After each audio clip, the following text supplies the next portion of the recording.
शानदार होतं तो एक कॅमेरा शूट होतो.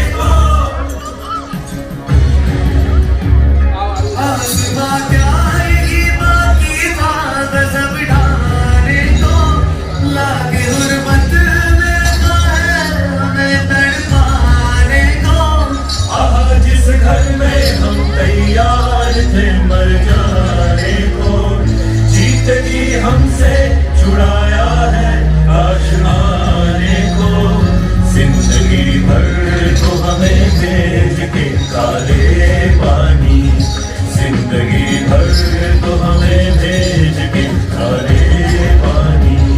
कोई माना की कोई माना की उम्मीदों पे न डाले पानी, जिंदगी भर तो हमें भेज के काले पानी, जिंदगी भर तो हमें भेज के काले पानी, जिंदगी भर तो हमें भेज के काले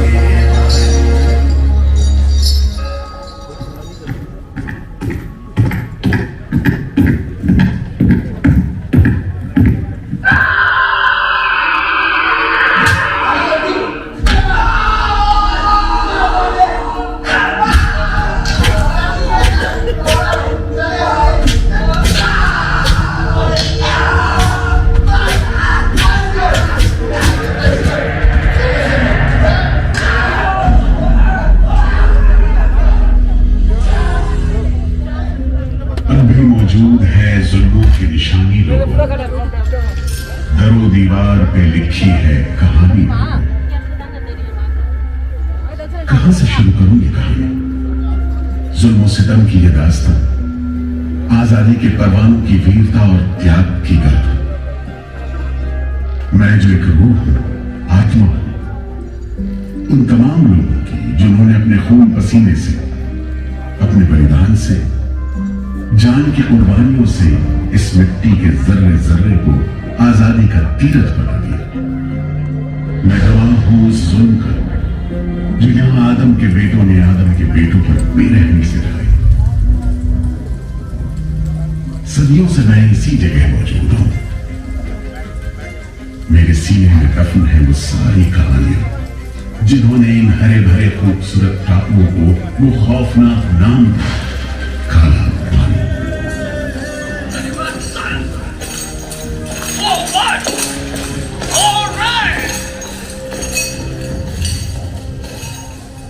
तो वहीं से शुरू करते, उसी हरियाली से जो कैद करने वालों के जुल्म और कैदों के खून पसीने से बेदाग थी.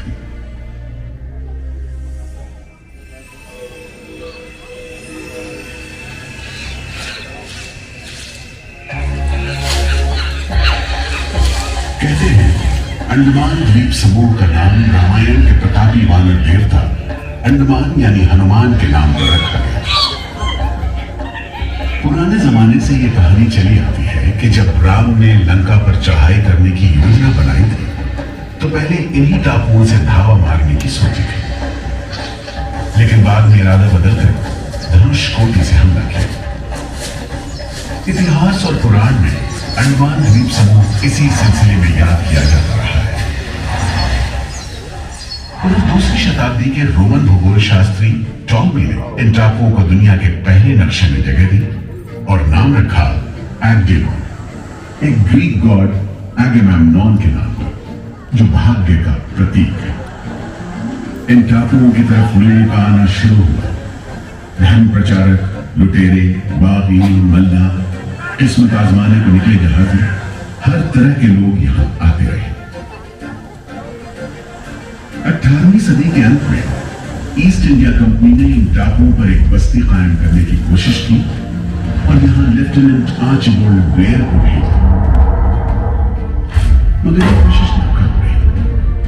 और अगले 60-70 बरस तक किसी ने इन टापुओं की सुध नहीं ली।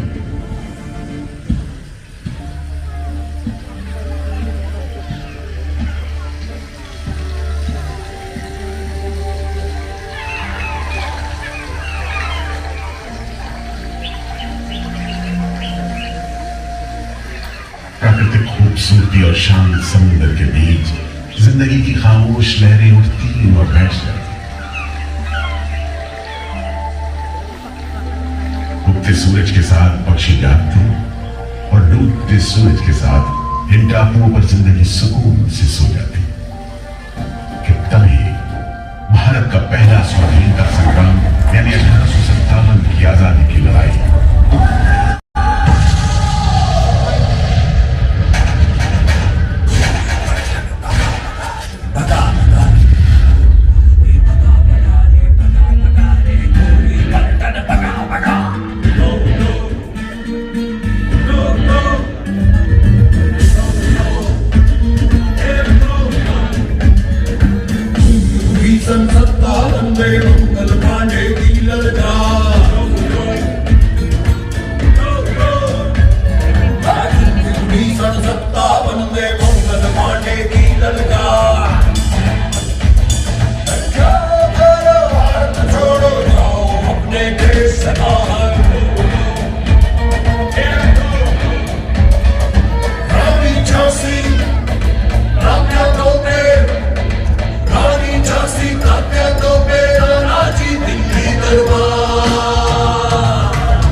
बगावत की लपटों की तपिश शांत पड़े अंडमान द्वीप समूह पर पड़ने वाली थी।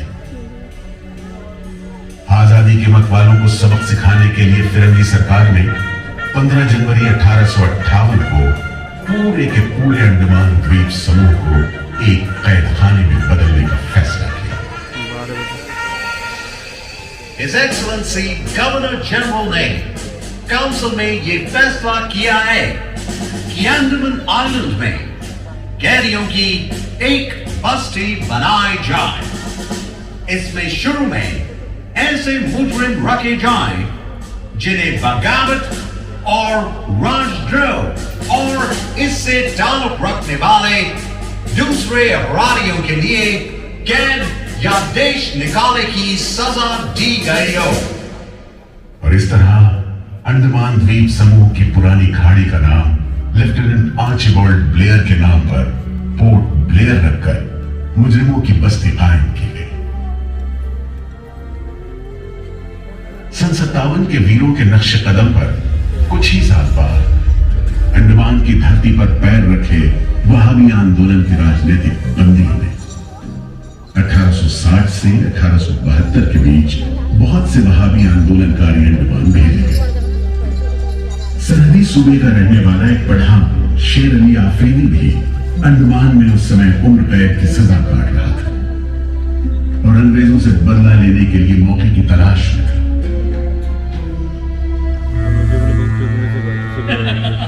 क्यों है शेर अली, तुम इस भीड़ भाड़ में कैसे? ओए, हम सुना है फिरंगी का लाट साहब इधर आता है। हम भी देखने आया है जुल्म करने वाले का सरदार कैसा दिखता है।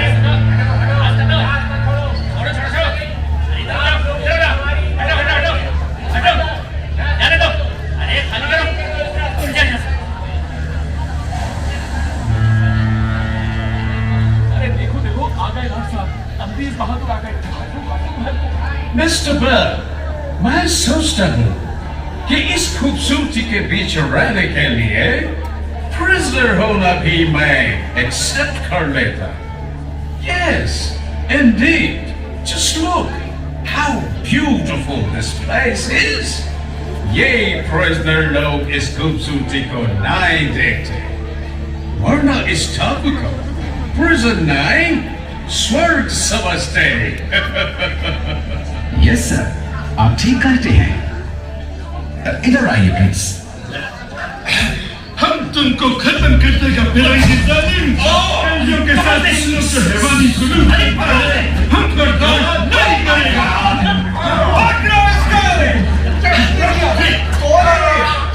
शेर अली है, सजा याफ्ता कैदी, सजा में रियायत पाकर नाई की दुकान चलाता है।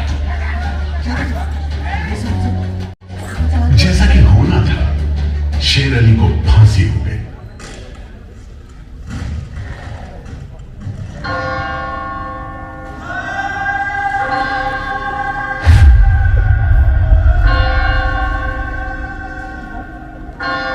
शायद इसी घटना का असर था कि ब्रिटिश सरकार ने कैदियों के साथ और भी कड़ाई बरतने के बारे में गंभीरता से सोचना शुरू किया।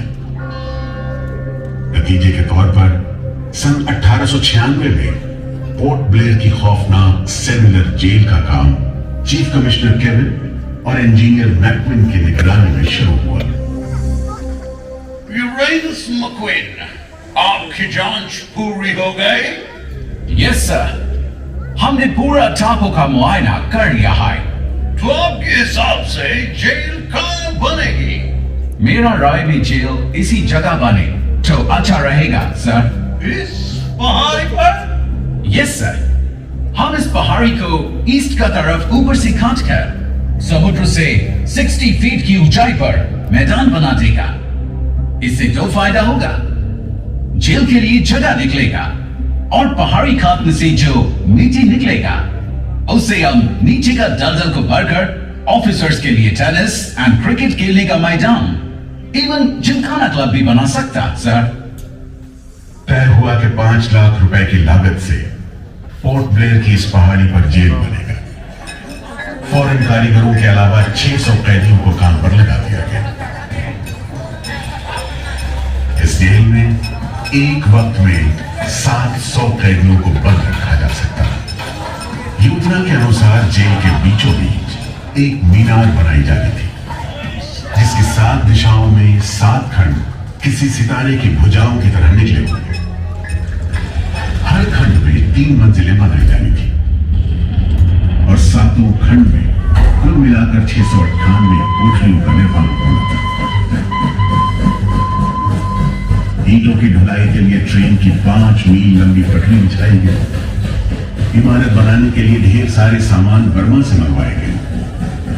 जेल को बनाने में कोई 3 करोड़ ईंटें इस्तेमाल की गई। इंसानी खून पसीने की तो कोई गिनती ही नहीं।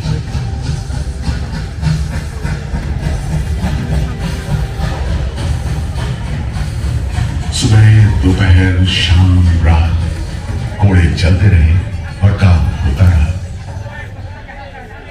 दीवारें उठनी शुरू हो गई।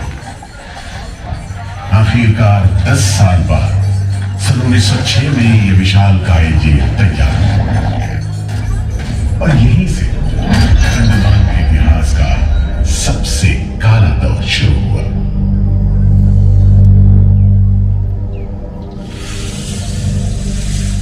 हाँ, सच कहते हो।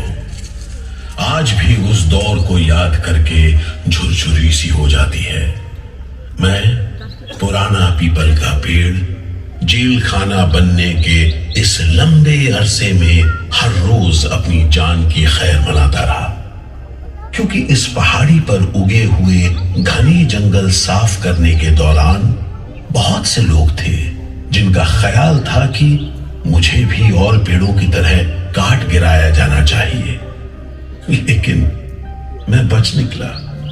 मेरी किस्मत में शायद खड़ा रहकर इस जेल में होने वाली यातनाएं देखना लिखा था। हर एक कैदी जेल के फाटक के भीतर आकर मेरी डालियों के नीचे से ही निकला है।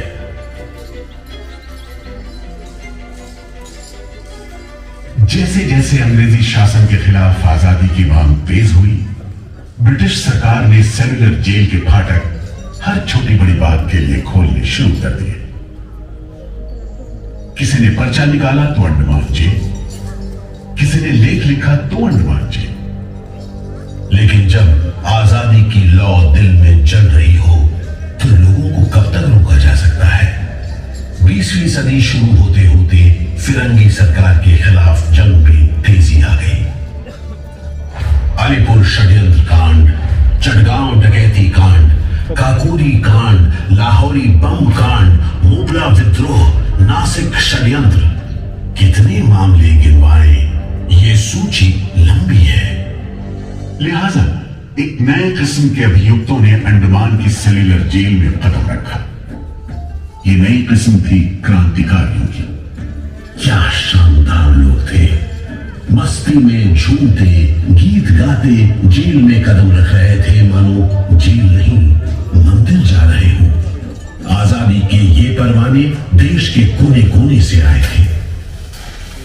सरफरोशी की तमन्ना अब हमारे दिल में है, देखना है जोर कितना बाजुए का दिल में है। वक्त आने दे बता देंगे तुझे आसमां, हम अभी से क्या बताएं, क्या हमारे दिल में है। सोहन सिंह भकना हाजिर। मोतीलाल वर्मा हाजिर। पंडित परमानंद शास्त्री हाजिर है। बटुकेश्वर दत्त हाजिर। सचेंद्र नाथ सान्याल हाजिर। उल्लासकर दत्त हाजिर। पृथ्वी सिंह आजाद, पृथ्वी सिंह आजाद हाजिर। हर आदमी के दिल में स्वाधीनता की लौ जल रही थी। इस जोत को बुझाने का काम ब्रिटिश सरकार ने जिस अफसर को सौंपा वो था सेल्युलर जेल का जेलर डेविड बेरी।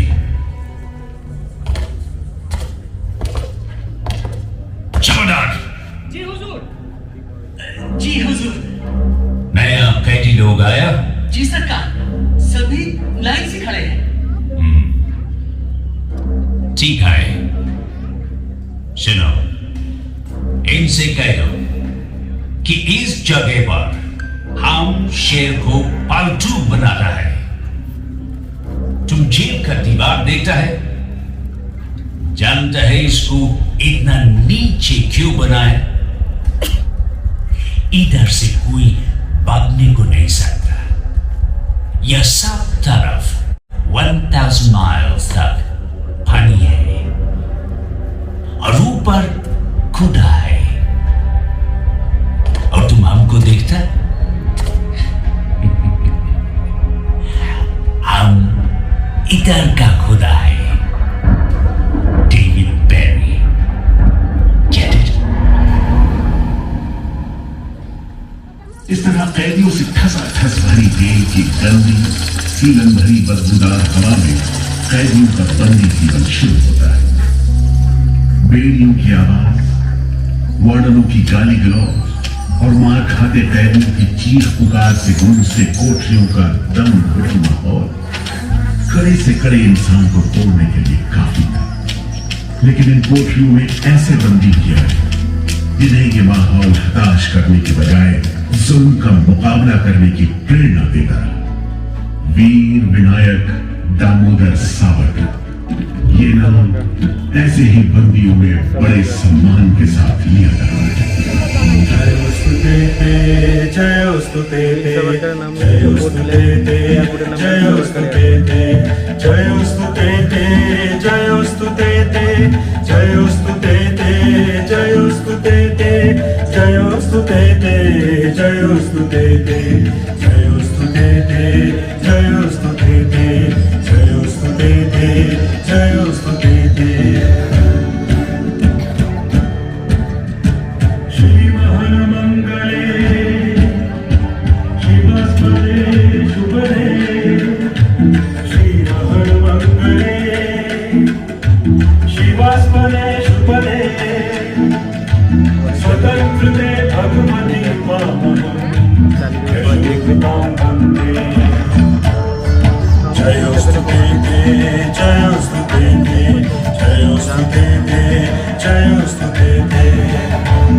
बेड़ियों में जकड़े वीर सावरकर जब सेल्यूलर जेल के अहाते में दाखिल हुए तो उनकी जंजीरों से जुड़े लोहे के पट्टे पर उनके जेल की मियाद खुदी हुई थी 50 बरस।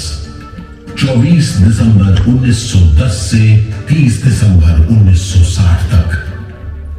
वेल सावरकर, तुमको 2 बार का उम्र कैद का सजा मिला है।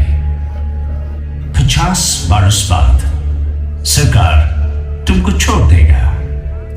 मिस्टर बेरी, तुम्हें विश्वास है कि तुम और तुम्हारी सरकार 50 बरस यहां रह पाएगी?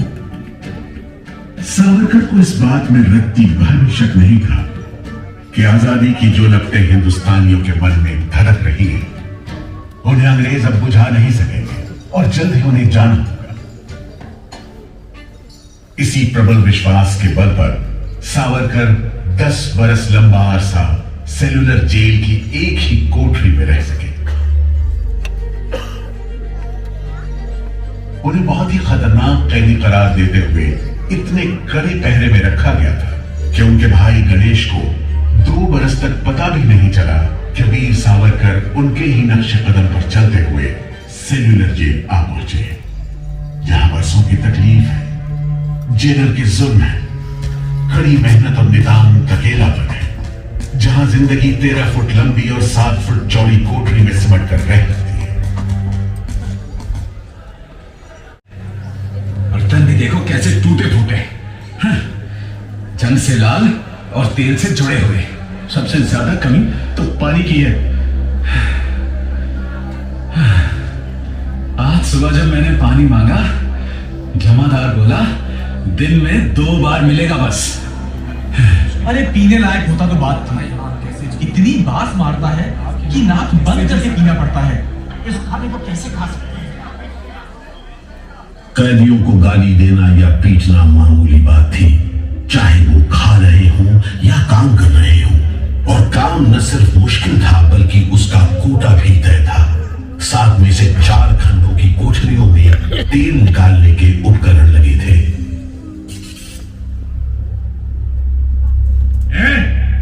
इंदुभूषण, सुधीर, हेमचंद, तुम लोग इधर चलो, नारियल के बोरे उठाओ। हर बोरे में है 25 सेर नारियल। इन्हें पहुंचाओ 3री मंजिल पर। शाम तक हर आदमी को 30 पाउंड तेल निकालना है, समझे? हम इतना तेल कैसे निकालेंगे? वो मशीनें तो हाथ से चलानी पड़ती हैं। जबान मत लड़ाओ बदमाश। जो हाथ बम पिस्तौल चलाते हैं वो मशीन नहीं चला सकते। चलो जल्दी करो, भाग कर जाओ और काम करो।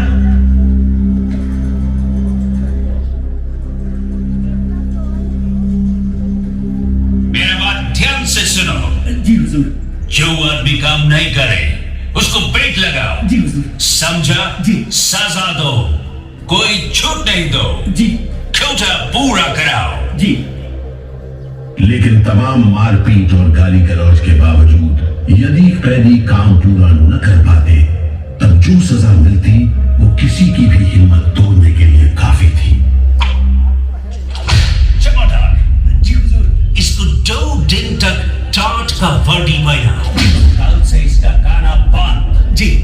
सिर्फ 2 का खंजी दो। जी हुजूर। ये पहला बार काम नहीं पूरा किया। जी। इस वास्ते इसको 1 हफ्ता हथकड़ी में रखो। जी हुजूर। ये बागी का बच्चा है, इसको बेड़ी डालो, इसको भी बेड़ी डालो 6 महीने तक। जी हुजूर। तुम अब तक 5 बार काम का कोटा पूरा नहीं किया, हम तुमको इस बदमाशी का मजा चखाएगा। जमादार। जी हुजूर। इसको तन्हाई में रखो। जी। Solitary confinement. जी। कोठरी में काम दो। जी। और इसको बेट लगाओ। जी। और मारो। नारे बोलेगा। बोल नारे, बोल बोल नारे, बोल नारे, जितनी ताकत है बोल नारे।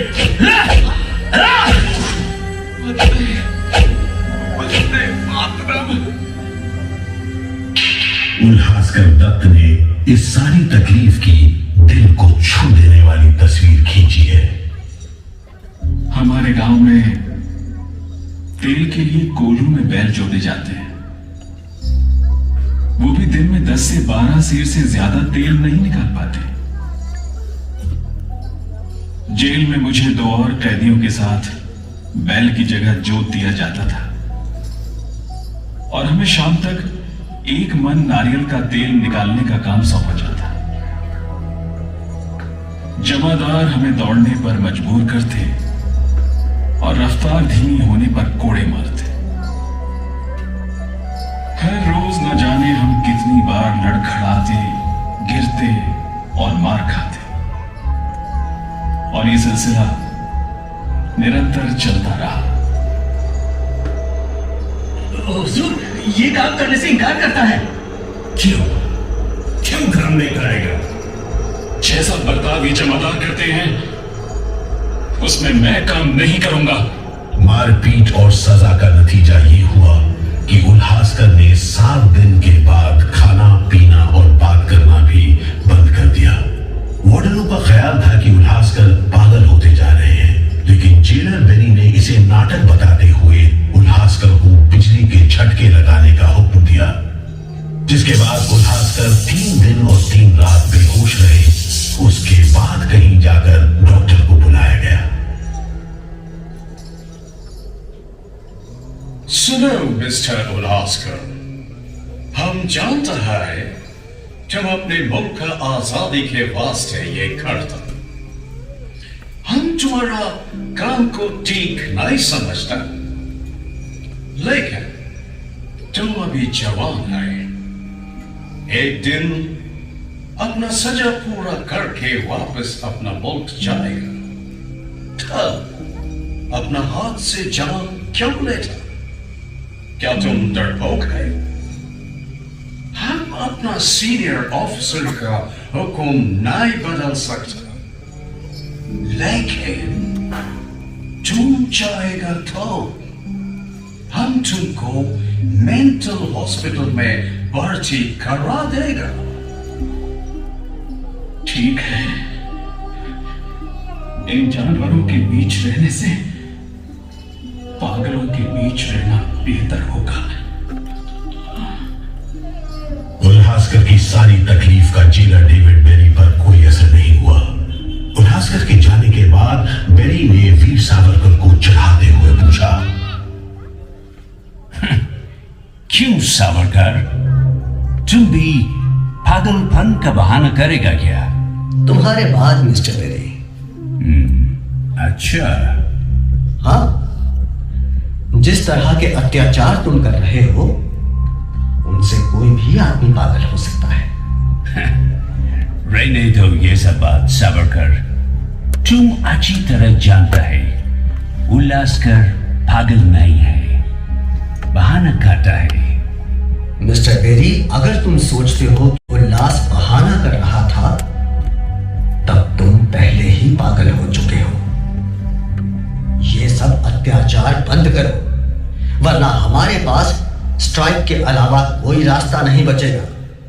छूट नहीं, रियायत नहीं, छूट नहीं, रियायत नहीं। हमारी मांगे पूरी करो, पूरी करो। जिंदाबाद, जिंदाबाद। बंदियों को छोड़ दो, बंदियों को छोड़ दो। और इस तरह कैदियों ने अपना आखिरी हथियार इस्तेमाल करना शुरू किया। हड़तालों का एक लंबा सिलसिला चल पड़ा, मगर ऐसे मामलों से जेलर बेरी और उसके अमले के रवैये में कोई खास फर्क नहीं पड़ा। कुल मिलाकर सेलुलर जेल के कैदी तकलीफ और बदसलूकी के बीच अपने दिन गुजारते रहे।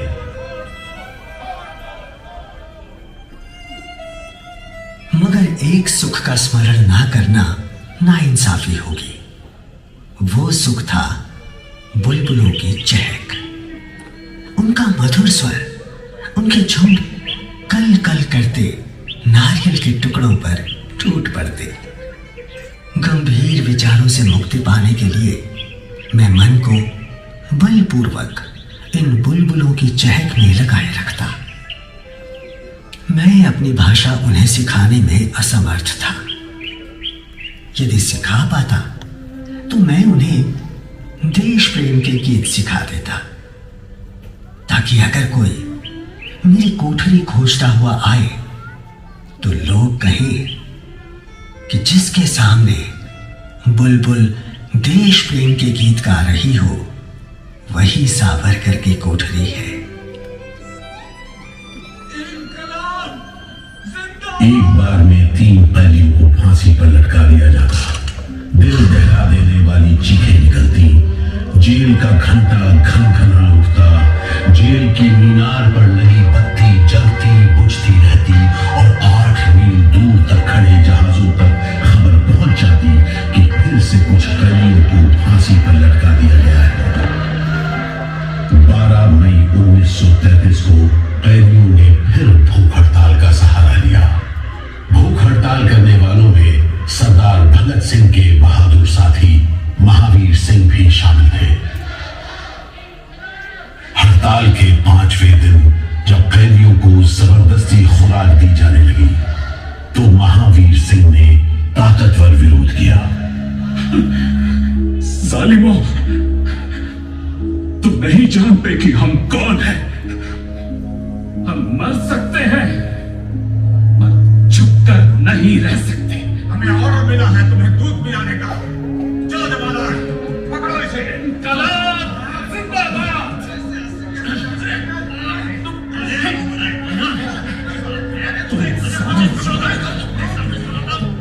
हम जबरदस्ती नहीं सहेंगे।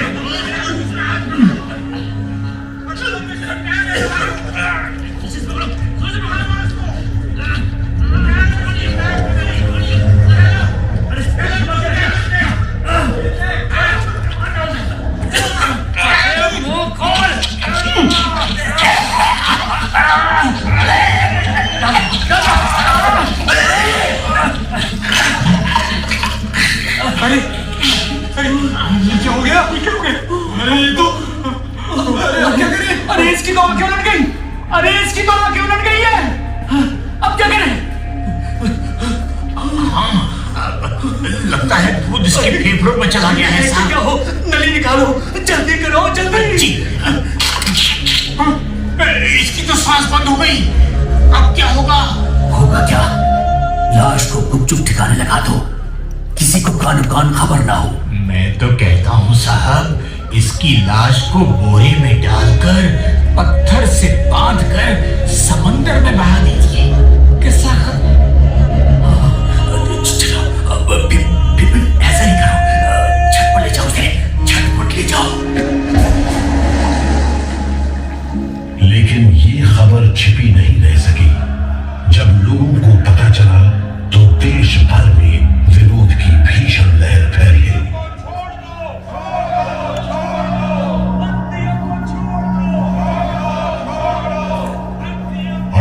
45 दिन बाद 26 जून 1933 को जेल अधिकारियों ने हथियार डाल दिए। लेकिन देश अभी भी गुलामी की जंजीरों में जकड़ा हुआ था। इन्हीं हालात में सन 1937 के संवैधानिक सुधार लागू किए गए और कांग्रेस ने अनेक प्रांतों में मंत्रिमंडल कायम किए। स्वाधीनता की तरफ बढ़ते कदमों में तेजी लाने के लिए अंडमान के सेलुलर जेल के बंदियों ने भी आवाज बुलंद की। बंदियों की रिहाई, स्वदेश वापसी और राजनीतिक बंदियों के लिए बेहतर सुविधाएं हासिल करने की मांग को लेकर 24 जुलाई 1937 को सेलुलर जेल के कैदियों ने सामूहिक अनशन शुरू किया।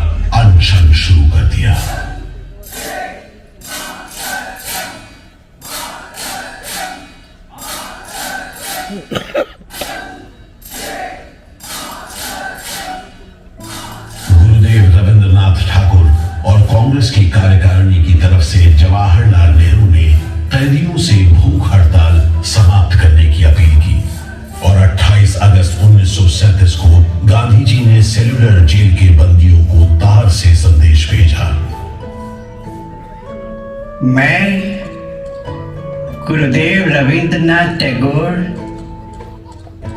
और वर्किंग कमेटी की राय में अपनी अपील भी जोड़ना चाहता हूं। आप सब हड़ताल वापस ले लें और हम पर भरोसा रखें। हम आपको राहत दिलाने के लिए पूरी कोशिश कर रहे हैं। कैदियों पर गांधी जी की इस अपील का बहुत असर पड़ा। सभी कैदियों ने आपस में सलाह करने के बाद जवाब दिया। देशव्यापी अपील और आपके संदेश ने हमारे दिलों को छू लिया है। हम इस भरोसे पर भूख हड़ताल मुलतवी कर रहे हैं कि सारे देश ने हमारी मांगों और हमारे उद्देश्य को अपना बना लिया है। वंदे मातरम। 36 दिन के संघर्ष के बाद एक बार फिर बंदियों की जीत हुई। नतीजे के तौर पर सितंबर 1937 से सेलुलर जेल के कैदियों की स्वदेश वापसी शुरू हो गई। आखिरी जत्था जनवरी 1938 में रवाना हुआ और 80 साल बाद सेलुलर जेल राजनीतिक बंदियों से खाली हो गई और अंडमान द्वीप समूह के इतिहास का एक तकलीफदेह दौर खत्म हो गया।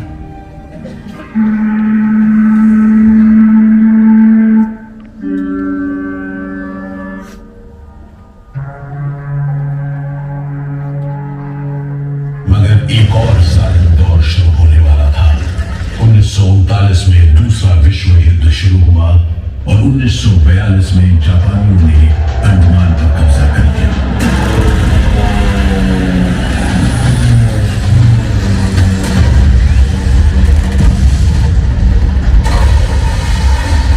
हालांकि अंडमान पर जापानियों का कब्जा सिर्फ 3 साल रहा, लेकिन इस अरसे में ही उन्होंने काफी जुल्म किया।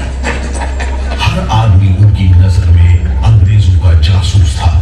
हर रोज खेतों से, दूर दराज के गांव देहात से दसियों लोग पकड़े जाते और मौत के घाट उतारे जाते। बहुत से लोग तो खाने की कमी के कारण जहाज पर लादकर दूर समंदर में फेंक दिए।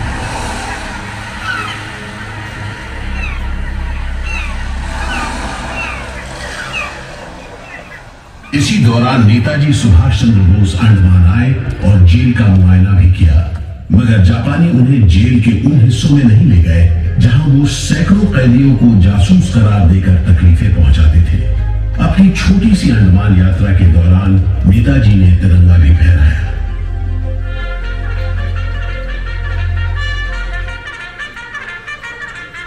अगस्त 1945 में दूसरा महायुद्ध समाप्त हुआ और 3 साल 6 महीने 15 दिन के कब्जे के बाद अक्टूबर 1945 में अंडमान की जापानी छावनी ने अंग्रेजों के आगे हथियार डाल दिए।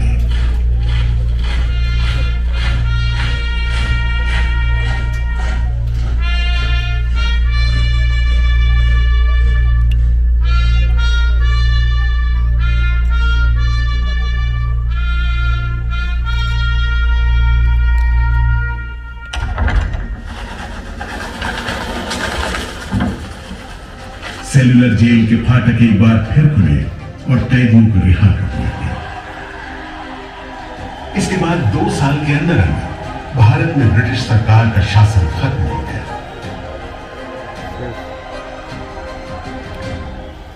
अंडमान द्वीप समूह अब काला पानी के खौफनाक नाम से नहीं जाना जाता, लेकिन ये सारी तकलीफें जो आजादी के प्रेमियों ने यहां झेली, वो सारी कुर्बानियां जो देशभक्त वीरों ने यहां दी, आज भी देशवासियों के दिलो दिमाग पर छपी हुई है। इसीलिए अंडमान के भूतपूर्व राजनीतिक बंदियों के भातृत्व मंडल की इच्छा को स्वीकार करते हुए भारत सरकार ने 30 अप्रैल 1969 को घोषणा की कि सेलुलर जेल को राष्ट्रीय स्मारक के रूप में सुरक्षित रखा जाएगा। भारत की आजादी के दीवानों ने जो अमानवीय यातनाएं इस कारागार में सही, ताकि भारतवर्ष आजादी की उन्मुक्त हवाओं में सांस ले सके, उन बलिदानों को आने वाली पीढ़ियां भूल नहीं पाएंगी।